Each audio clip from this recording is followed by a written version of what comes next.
I'm going to be showing you how to delete repository on GitHub. So it's really easy, so let's get right into it. So let's go through with this step by step. So before you start, you need to know that deleting a repository is permanent. So your code will be lost, the issues, commits, history, all gone, and it cannot be undone.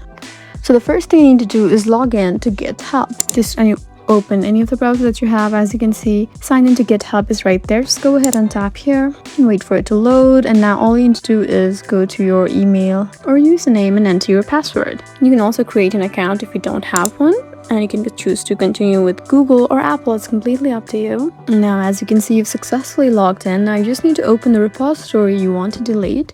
And after you've done that, you just need to go to its settings and you just scroll to the bottom down to danger zone, and then you'll find the option to delete the repository.